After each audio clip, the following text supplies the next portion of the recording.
Good morning, everyone. Good morning and welcome to Alka Rhea Show. Thank you so much for tuning in.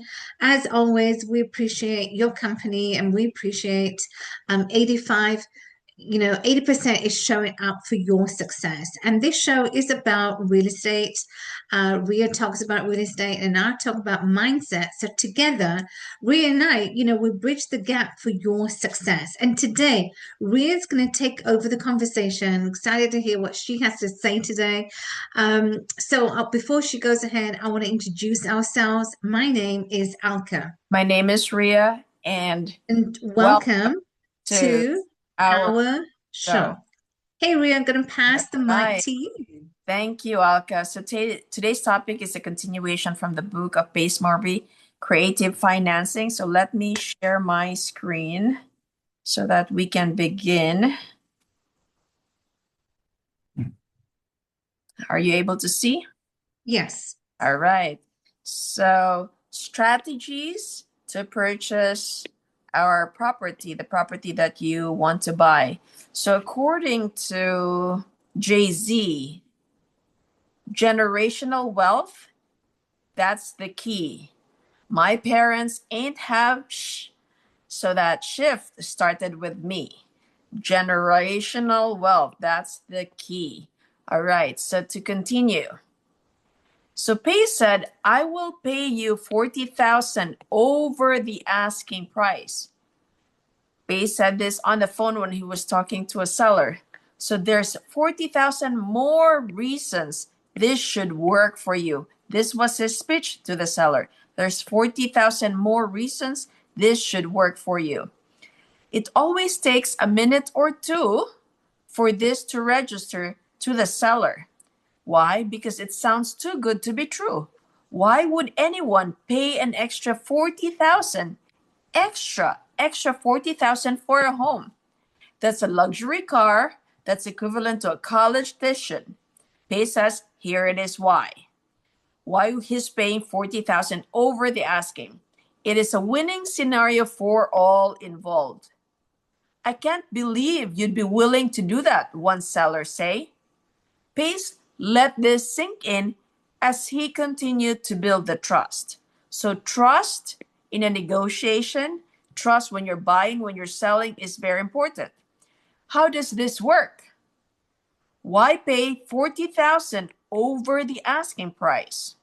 Pace does deal like this all the time. Pace says he's not that eager to overspend on every deal. He is happy to pay less, but he is willing to pay more than when the math, okay, work on his favor. You got to do the math before you overpay. That's the principle here. In this case, Pace, who is the author of the book, worked out a deal. And the deal is 0 down payment, 0% interest. And for Pace, that made it the deal of a lifetime. And so that's why he overpaid 40,000 over. Because why? 0 down payment, no money coming from his pocket when he closed on the deal, and 0% interest. So to continue, not only was it the deal of a lifetime for Pace, but he was also able to set up the first payment due 6 months after. So let's contrast that. If you buy a property using the bank, right? If you're using a bank, first payment is due on the first month. Whereas in this particular case, the first payment was due 6 months later. And then the second payment was due 12 months later. Next, the seller agreed to pay the closing costs, all closing costs. Usually, right, traditional closing cost is 50-50. 50 from the buyer, 50 from the seller. This one, Pace was able to negotiate where the seller agreed to pay all the closing costs. Why is that? Because the seller wanted to keep a tenant in the property for the remainder of his lease. The house did not need any renovation. So Pace likes to do a laser focus on monthly costs versus most people worry about the overall cost for the whole deal. So Pace wants to focus on the monthly costs. So let's learn about that. We have to laser focus on the monthly costs. So what comes in and what goes out? According to Pace, this is how we build generational wealth. What comes in and what goes out. We need to do this math. This is how credit card companies work. Again, what comes in, we need to track what comes in and what goes out. And this is how the banks work. The payment structure that Pace paid to the seller is $375 per month. Again, 0% interest. And because there was a tenant, the tenant was paying $1,650 or $1,650 per month on the rent. How do these numbers work? And let's break it on a 30-day period, on a month. So the rent is $1,650. The seller structured the payment to $375 per month. Insurance is around $275. So if the rent is $1,650, we minus the structured payment of $375, and then we minus the insurance and other expense. So now Pace has a net of $1,000 per month. Again, $1,650 minus the seller structured payment of $375 minus the insurance and other expense of $275. So Pace was able to net $1,000 per month. And that's profit. That's what Pace can put in his pocket just for structuring the deal correctly and taking on the responsibility of managing this location. So this is creative financing. This is an example of creative financing where the seller is now your bank. So let's go back to those initial payments that was structured out by Pace. Again, the first payment was due 6 months after, and the first payment was $5,000. The second payment was due 12 months later, and that payment was $5,000. In this particular deal, the tenant paid Pace down payment of $5,000, and the future tenant will pay off the entire house. If Pace team does nothing but manage the house for the next 20 years, this property will bring in another $240,000 while paying for itself. Again, how did we come up with $240,000? $1,000 per month net profit times 20 years. So $1,000 per month times 12, because that's 12 months, is 12,000 times the 20 years. So therefore, you will have 240,000. And that's why if Pace team does nothing but manage this property for the next 20 years, this house will bring in another 240,000 while paying for itself. And that's how we achieve the 240,000 over the next 20 years. Pace says he's not paying 40,000 more. So Pace thinks that he did not overpay 40,000. Pace says he is investing in a future asset that will bring in close to $1 million when you factor in monthly profits and future equities. So he says close to 1 million because you're considering the monthly profit and the future equity of this property. And this is creative financing. It's a long-term strategy that brings in cash flow from day one. All we have to do is find sellers. This is very important. We have to find sellers willing to see the long-term value with us, because it would not work if the sellers are not convinced, are not sold with what your long-term vision is. Are there objections? Base asks, of course there are. Not all sellers are in a position to do deals like this. And our job is never ever to convince the seller. Our job is not to convince someone incapable of understanding this to make a deal with you. Our job is to find those who are willing to work, who is willing to come along for the ride, who's willing to work with us, not against us. There are going to be roadblocks and there are going to be obstacles. The question I asked when I read this book is that only Pace can answer. I don't have the answer to this, is how long was this structured payment for? That's when I was reading this, my question on the book was, how long did the structured payment lasted for, and what was the agreed sold price? The book did not tell me. All right, to continue, what are the ideal creative finance conditions? Ideal creative finance conditions. Pace likes long-term deals for his portfolio and using creative finance on short-term flips and wholesale deals. So what we have to consider when we are using creative finance, we should only use it for short-term flips or wholesale deals.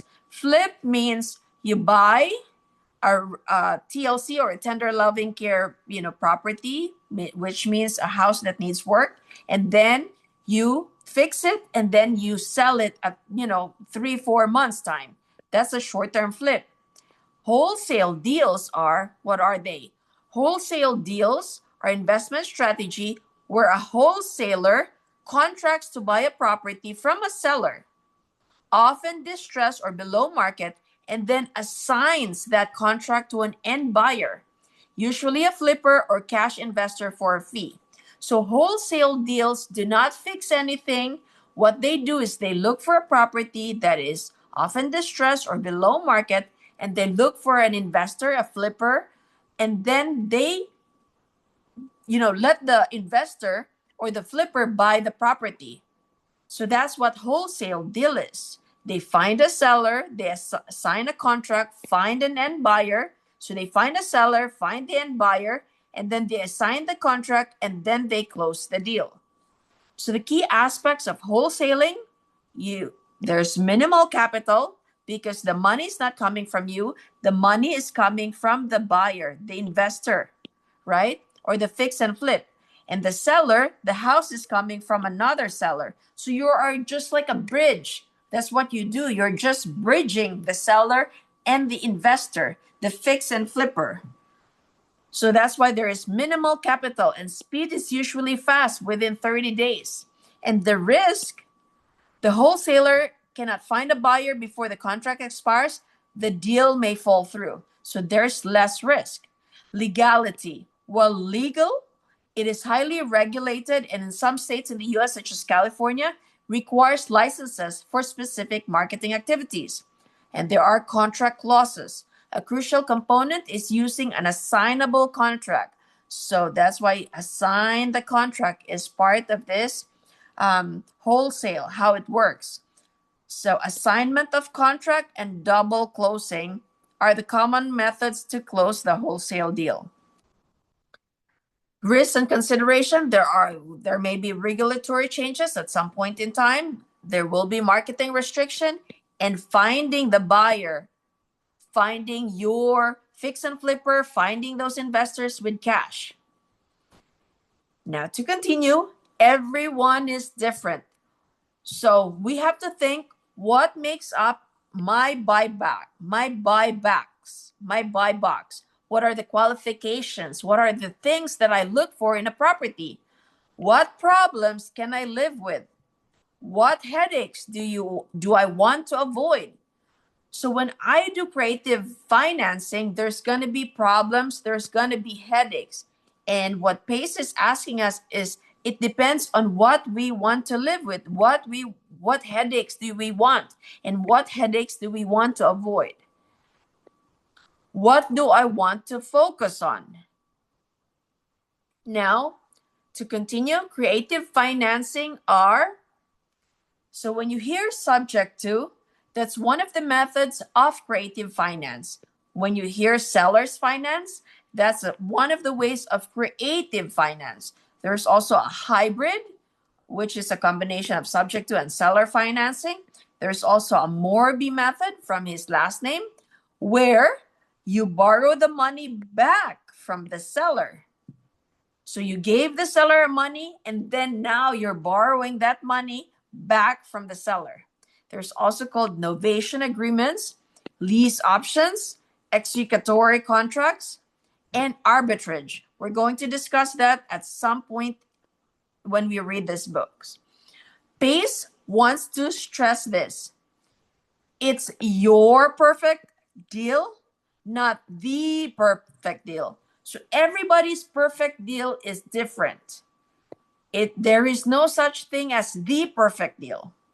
It's about your individual personality, what resonates with you, what's important to you, what key elements you want to focus on when you're doing creative finance. So for PACE, he wants to be an investor with cash flow. 80% of his deals are in Arizona. 20% of his deals are places where PACE visits frequently and know he can find good deals. So again, it all depends on what your buybacks is.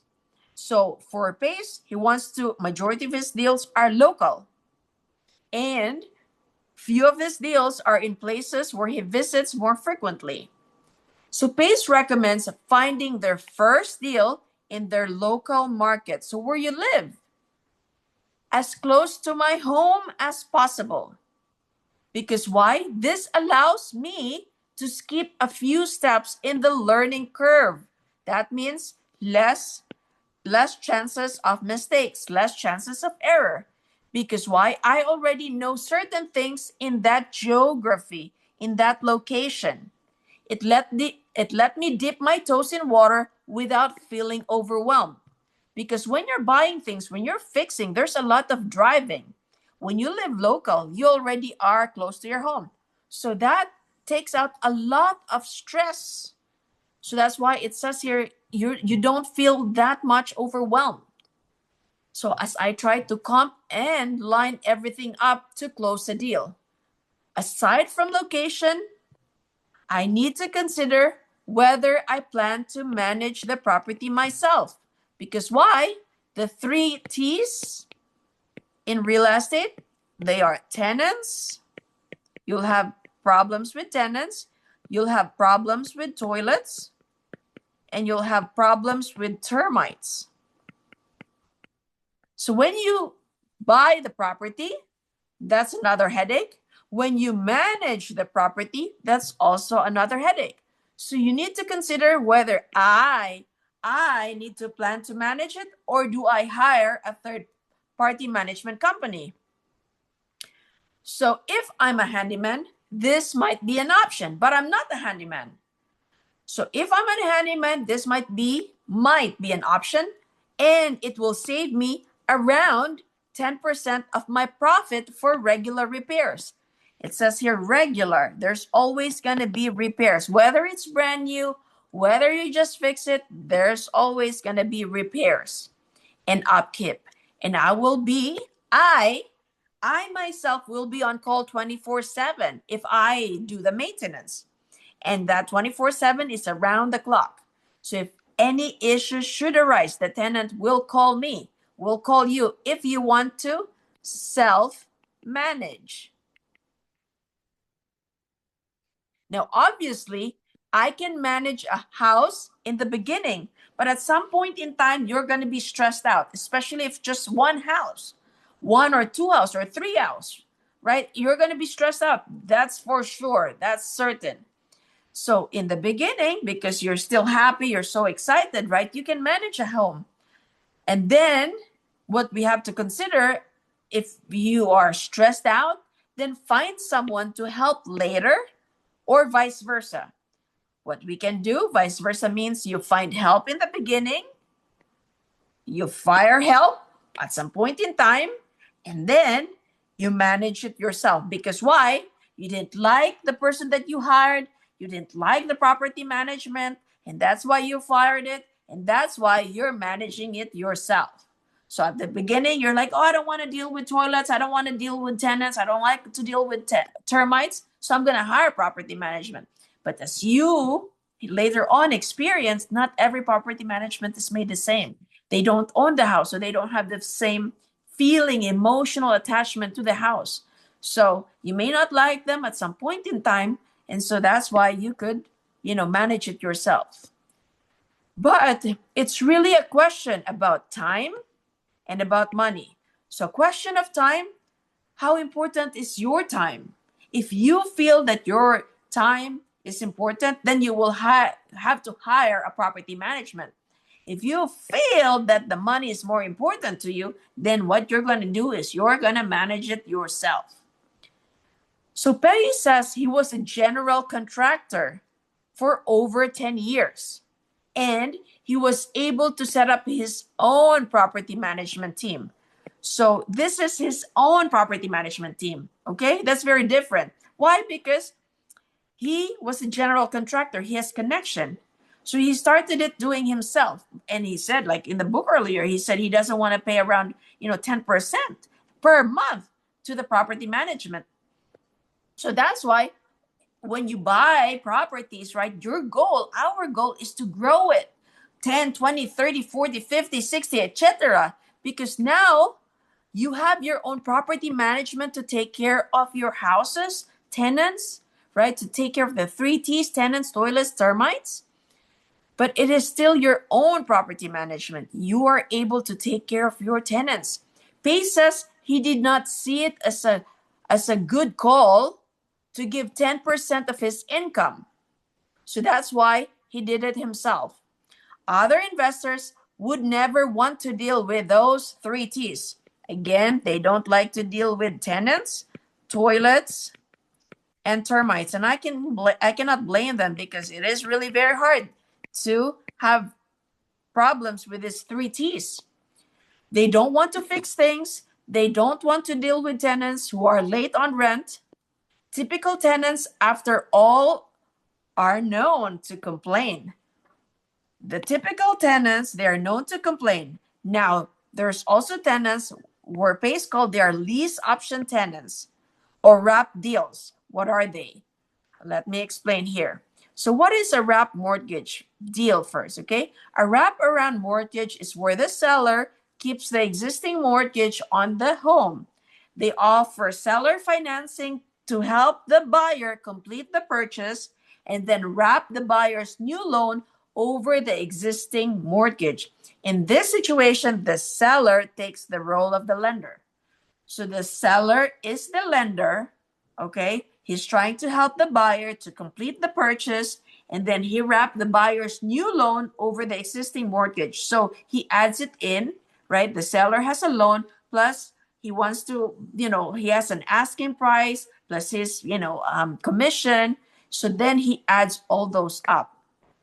Tenants hardly ever complain on the wraparound deals or on the lease option because they have more of a pride of ownership. Whereas a typical tenant, they're known to complain.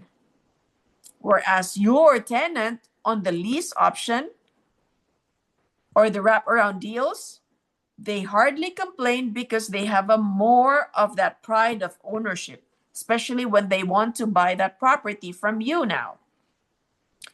So Pace talks about why cash flow is a priority.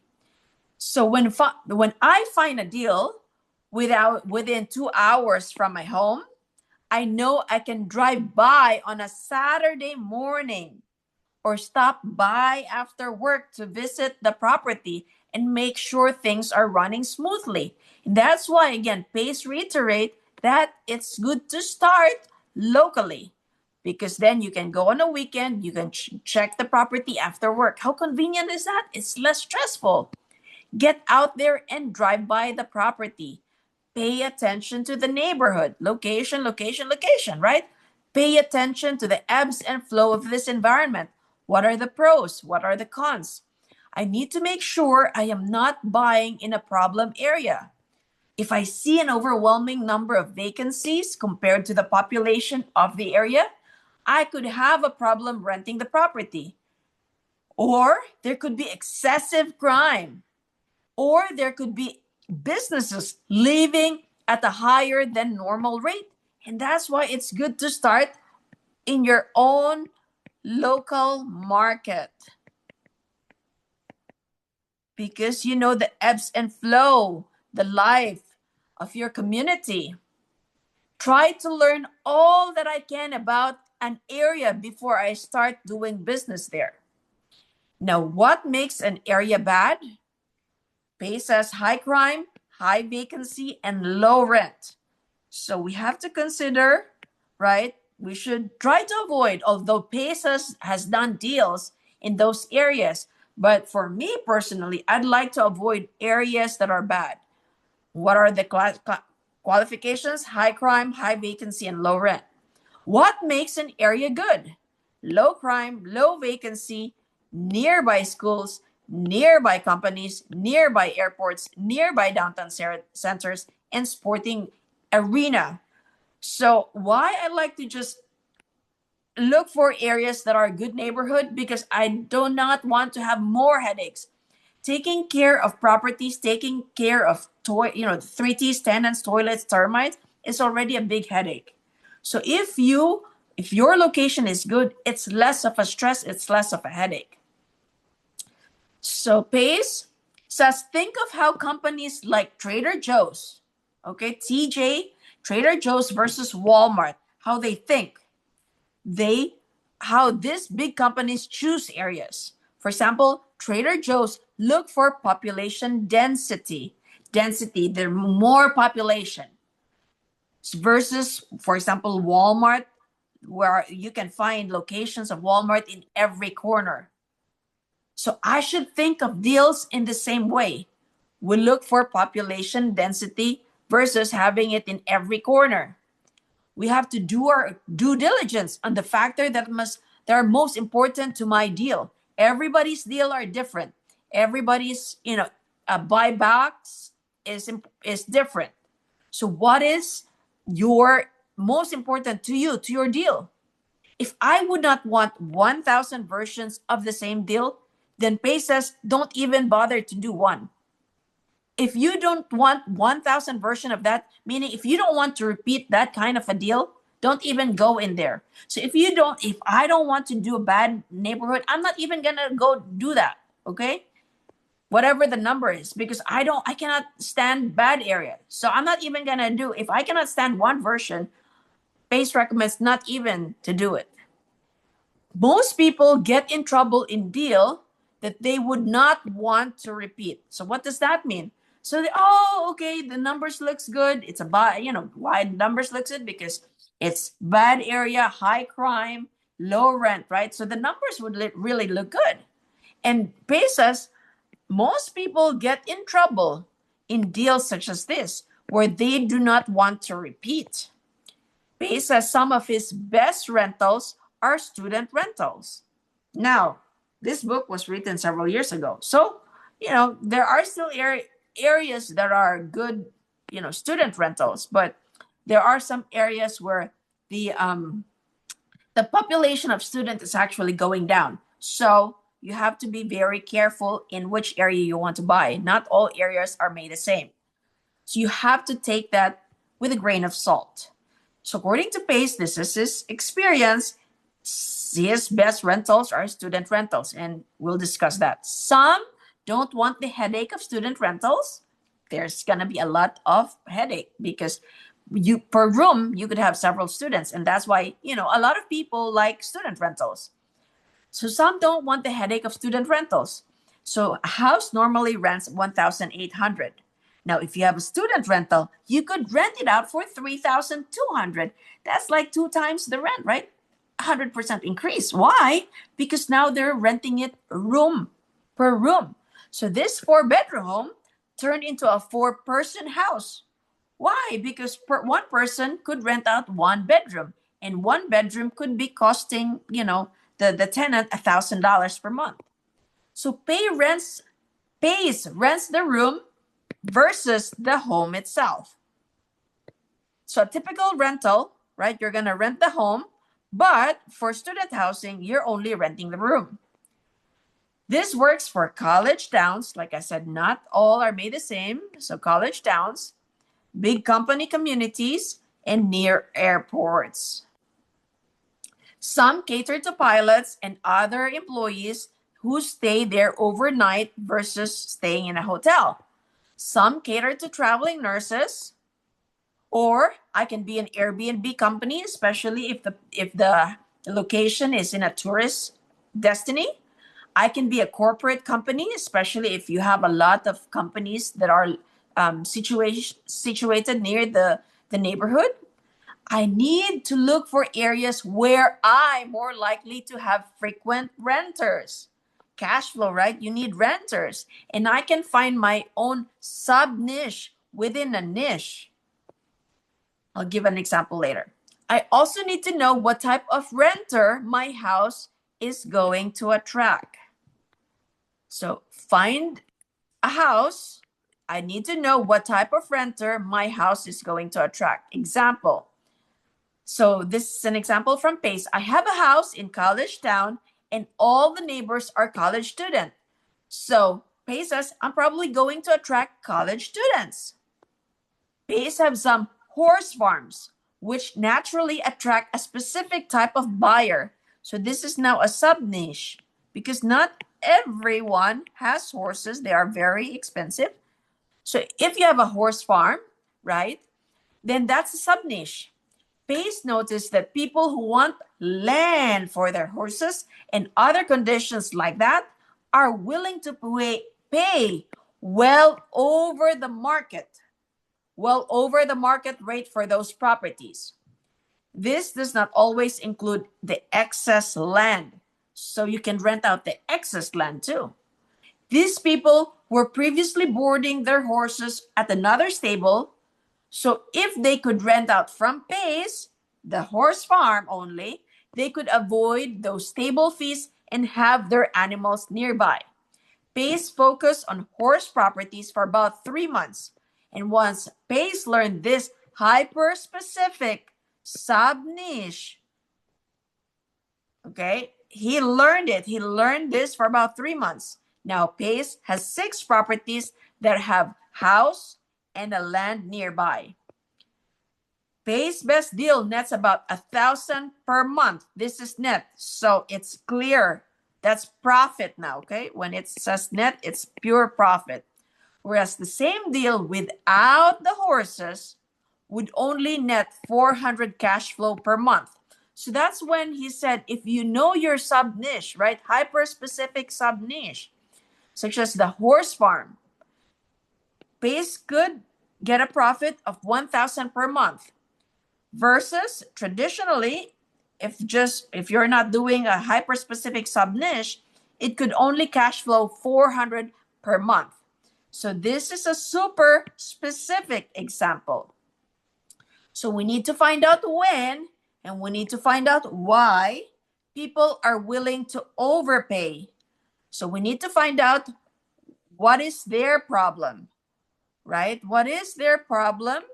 When and why people are willing to overpay. And then we solve their problem. We cater to their problem. We solve their needs. We cater to those people. Now, to continue, structuring creative deals. Okay, here we are, structuring creative deals. In real estate, there are 2 ways to structure deals: with seller's cash or financing and creative finance. So this is using seller's cash or seller financing and creative finance. Option 1, cash or finance. So either I have a bankroll to buy the house in cash. Either you're filled with a lot of cash, then go. That's one option. That's the first option. Or I seek out financing from a bank or other money lenders. With this method, the seller gets paid in full and the ownership is transferred to the buyer right away. Okay, that's the first. It's best when seller situation is drastic and they need cash immediately. So this is best when you're paying cash if the seller situation is drastic, meaning they're in dire need of cash. There's something going on in their life that they want to sell the house, that they need to sell the house. Or when seller just wants to get out of the investment quickly for whatever reason. Option 2, creative finance. Buyers can use an alternative way to acquire or control money or control the property without paying all or some of the costs upfront, like you would with a cash or bank financing. Because when you buy cash or bank financing, the upfront costs are required immediately as soon as possible when you close. But not with creative financing. As a real estate investor, it is important to understand both methods so that we can close more deals. You have, several methods that you can use. Ultimately, the goal is to understand the situation of the seller. The situation of the seller he is in, to know which method is best for any specific deal. Jerry Norton, with his space friend, tells us that it starts with a two-step process. First, make a low all-cash offer. It's a low all-cash offer. So you're low-balling the seller. Low all-cash offer, perhaps 60% of the value of the home. 60%, not 100% asking price, 60%. You have to do a lowball offer to see if the seller is in a position to sell for a discount. Now, when you do this, okay, I've had experiences with this. When you're willing to do a lowball offer, just expect that the seller may back out and not be interested with you. Why? Because they feel insulted when you're doing a lowball offer. So you have to accept that you may that the seller may get insulted from your lowball offer. But if the seller is in dire need, right, of selling his house, or if he's in dire need of cash, then he may take your lowball offer. So it's 50-50. Remember the phrase, all cash or close quickly? Right? That's how you're going to sell that seller. I have all cash. I want to buy it for 60% less, or 60% only instead of 100%. 40% less, or I can close quickly because I have all cash. Now, the second step after lowballing is we counter with creative finance. Countering with creative finance. In many cases, the seller will counter back with a higher price. That is just normal. The seller will say, no, I want you to buy it for this number, a higher price, whatever they see on Zillow. Right. They actually see on Zillow. So they want you to pay what the price they see on Zillow. Now, the negotiation does not stop there. Then you counter back to the seller. You counter back that I'm willing to pay more. You're willing to pay more now if the seller will accept a creative finance solution. Remember when I started this topic? Pace paid over $40,000. He overpaid over $40,000 more. And then you just tell the seller there's 40,000 reasons why we could make this deal work. This way, you can find out what is most important to the seller, because not everybody would like to go to creative finance solution. So if the seller would accept this, right, then you can start to understand what is really important to the seller. Why is he buying? Do they want less money now, or do they want to have more money later? Less money now or more money later? Generally, this depends on the seller's situation. Did they inherit the property and they just want to get rid of it? They don't want a headache?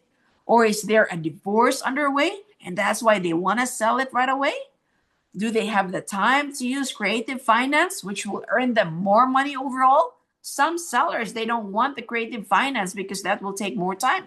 They want it right away. They want the cash right away. So let's talk about creative finance methods. Now, these are the creative finance method. Seller financing. This is where the seller is the bank. Executory contracts, lease options, and subject to. All right, the first one, seller finance, also known as owner financing or owner carry back. So they carry back the loan. Rather than the seller being paid in full, okay, they are not paid in full, the seller agrees to sell the property with little or no money down. No money down. So no money down, but they will be paid more later on, right? Then carries the balance owed, either in the form of seller finance loan. So the seller is now your banker. Basically, the seller becomes the bank. Ownership would transfer like normal. It would transfer. But the seller would be the lender. So you will be the buyer. So it would be transferred under your name. This might mean paying the seller $2,500 per month for 40 months, which is 3.3 years, and a total of $100,000. So for example, if the seller is selling it for $100,000, then you could pay the seller $2,500 per month for 40 months, and that would give us a total of $100,000. So this method is great as it can be a win-win for both parties, but it only works when the seller, remember, it only works when the seller owns the home 100%. It's free and clear. There's no mortgage. The seller owns the home 100%. This would only work. Now, what if you say, if the seller has a mortgage? That's a great question. If there is a mortgage, then I have to use the subject to. Subject to, due to the debt in place, due to the mortgage in place. So when you want to do creative finance, the term you have to use is subject to, especially if the property has a mortgage. Now, method 2, executory contracts. They're also known as a land contract or contract of deed. Executory contract, land contract, contract of deed, they are similar words, similar terms. This is similar to seller financing. Seller financing, again, is where your banker is the seller, except with this, the executory contract, the land contract, contract of this, except I don't get the legal title of the house until after I have met the terms and paid off full balance. Now, the first one, seller financing, I get the title right away, but this executory contract, the deed, the land contract, the contract deed, similar to seller financing, except we do not get the transfer of title until after we've met the terms and paid off the full balance. As I make payments on the land contracts, I will have what's called equitable title. Your equity, right? The money that you're paying down, that's your equity. Equitable title to the property. This keeps the owner, this prevents the owner, this keeps the owner from selling the house to someone else or even putting the property on a lien. So this protects our equitable title. So in order to protect our equitable title on the property, why? Because we're putting down payment every month, right? We need to file with the city or the county a memorandum of the land contract to put the public on notice of your interest in the property. Again, why do we need to do that? Why do we need to file with a city or a county the memorandum of the land contract? We always need to protect ourselves and our business. That's why we need to file. Whichever method I use, whichever method we all use, we need to file, okay, with a city or the county. We need to protect ourselves and our business. Method number 3. Method number 3 is the lease option.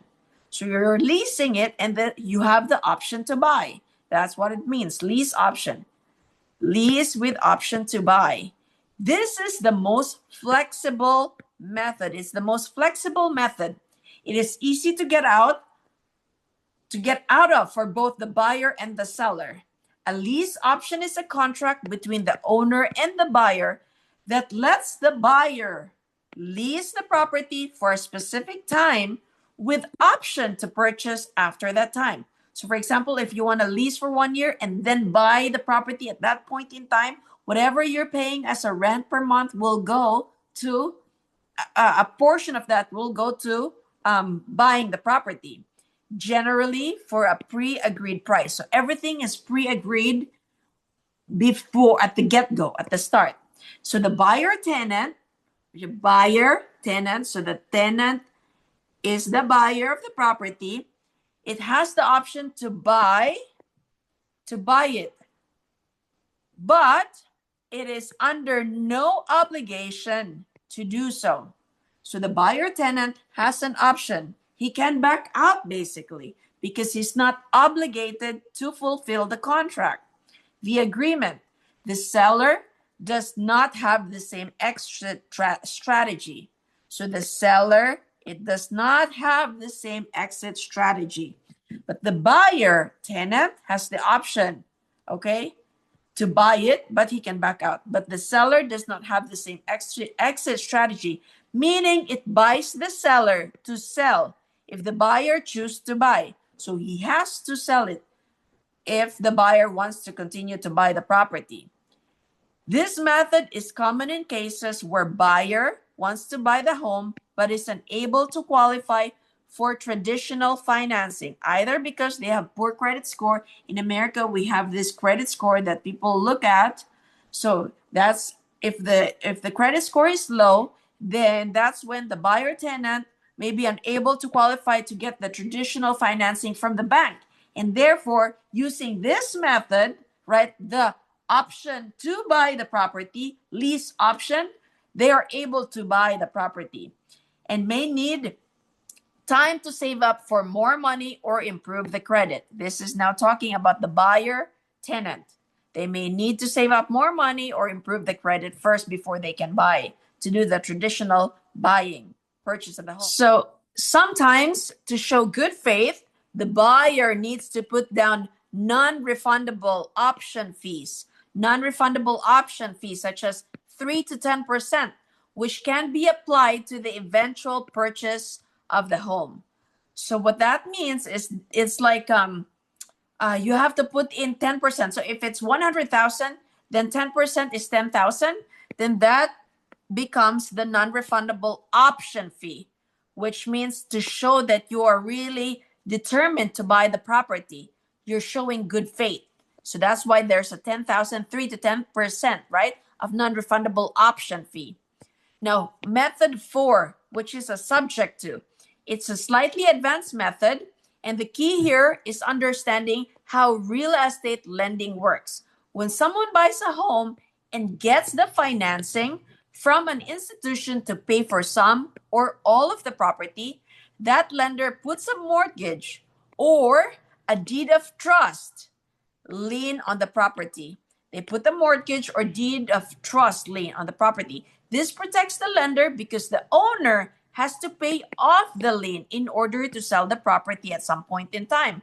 Also, if there's default, the lender can foreclose and take back the property. So subject to is short for subject to the existing financing. It's subject to the existing financing. Now, rather than buying the home and paying off the existing loan, the investor takes over the existing loan payments that are already in place. So you are just taking over. That's what it basically does. You're taking over the existing loan payments. The seller can walk from the house knowing that payments are being made by that buyer. Now, to continue, the seller can walk from the home knowing that payments are being made by your buyer, insurance is taken care of, and there are no additional hassles or further responsibilities to consider. Now, how to structure subject to deals. How do we structure subject to deals? First, I think there are 5 steps. There are 6 steps. All right. First, we need to determine the existing loan. Next, we need to determine the equity. Next, we need to decide on exit strategy. Fourth, we need to discover any of out-pocket expenses that may play into the deal, such as overdue property taxes. Next, we need to figure out if I need to pay any money in the seller's pocket. 6, we need to figure out to get an attorney or title company to wrap up the paperwork. First, determine the existing loan terms. Would include the principal balance, the interest rate, the monthly payment, whether there is a balloon or early due date to pay off the loan. We need to find out from the seller. We need to ask the homeowner how to provide the most recent mortgage statement. So providing the mortgage statement, we can find all these items: the principal balance, the interest rate, monthly payment, whether there's a balloon or early due date. The other way to find out is to have the seller ask for payoff letter from the lender. They need to get a payoff letter, and it will have all this information that we need: principal, interest rate, monthly payment, whether there's a balloon or early due date to pay off the loan. Next, we need to determine the equity. Find out how much previous owner owes based on what is the property's worth. If there is a current balance due, such as if it's $75,000 and the value of the home is $100,000, then that means there's a 25% equity or $25,000 worth of equity. Now, how did we get the 25%? There's a $75,000 mortgage on the home. We divide it by the value of the property, which is $100,000. So 75 divided by 100 is 0.75. We multiply it with 100 to get the percentage. Therefore, it's 75% loan. So 100 minus 75, that means we have 25% as the equity. So that's how they got 25% equity, or 25,000 worth of equity left. The seller has 25,000 equity left. Now, we need to find out the exit strategy. Is there enough equity to make the deal work? I still need an exit strategy so that I can flip the property or I can keep it as a long-term rental. Some investors hold the property if there is little to no equity. They cannot sell it because there is no equity, right? So what they do as a second method is to do a long-term rental, but still want cash flow. So people who do it with little or no equity, they hold it because why? There is cash flow. So for example, there's a loan balance of 100,000. As its value is also 100,000. Therefore, there is no equity. 100,000 minus 100,000 is 0. That means there is no equity. But if the interest rate is low and the total monthly payment is 500 and I can rent the house for 800, a buy and hold method will earn money as I build equity. So buy and hold, meaning you're renting it out, right? Will earn money as we continue to build our equity over time. Also, we need to factor in out-of-pocket expenses such as overdue property taxes. Next, we need to figure out if I need to put any cash on the seller's pockets as a sign of good faith that we are really interested in purchasing the property. It's possible that I will need to give some cash to the seller at closing. If the seller views the property as a headache, simply getting rid of the property will be enough. But if not, we have to give some money to the seller as a sign of good faith. If I need to sweeten the deal, or if the seller needs the money, deals can go smoother when I hand over 5,000, 10,000 for this. But it can be more depending on any specific situation the seller is in and what I'm willing to do to close the property. So if I really love the property, then I could pay even more. Now, next is we need to get an attorney or title company to wrap up the paperwork. The cost of this is around 500 to 1,000, but it's well worth the price to make sure that it's done right.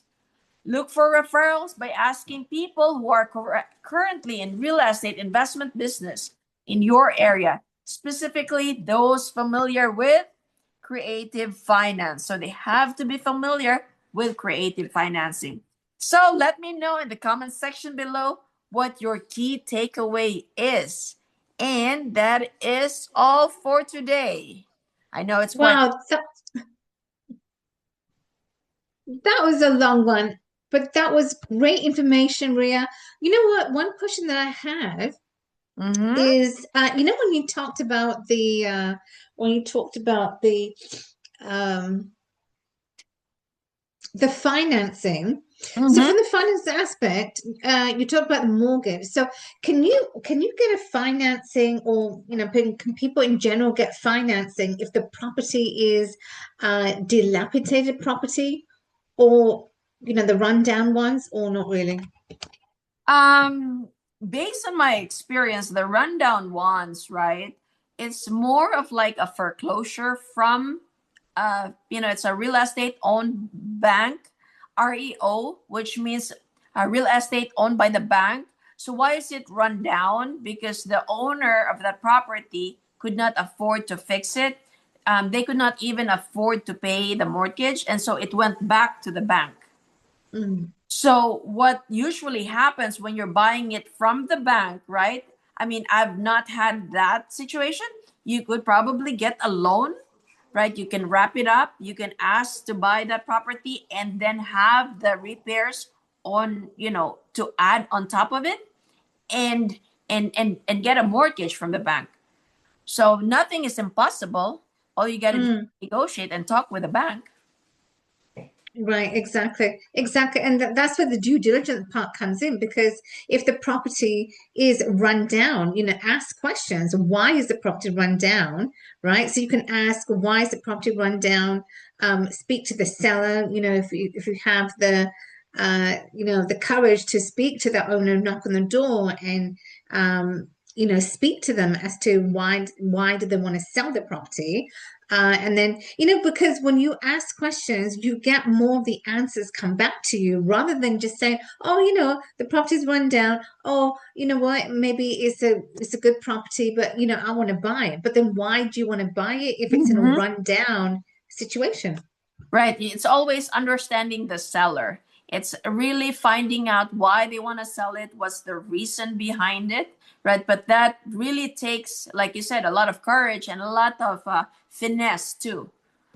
There's indirect ways of finding the real reason behind why the seller, because if you know the real reason why the seller is selling, you may be able to get it at a discount. You may be able to help the seller get rid of his headache. If that's a headache, right, just simply buying it at a discount or you're lowball offering it, the seller may accept it, because why, that house is probably a headache.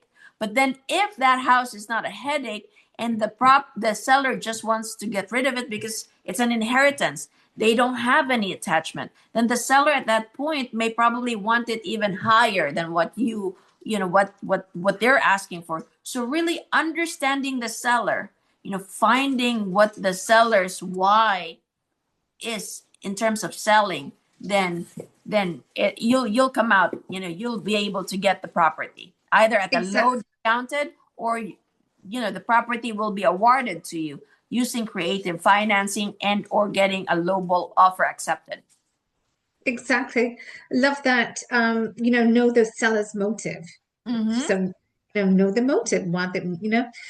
but amazing. Exactly. Amazing. Thank you, Ria, for sharing. And I'm sure each and every one, I'm sure you got your notes, pen and paper. I was making a ton of notes, and I'm sure you all did.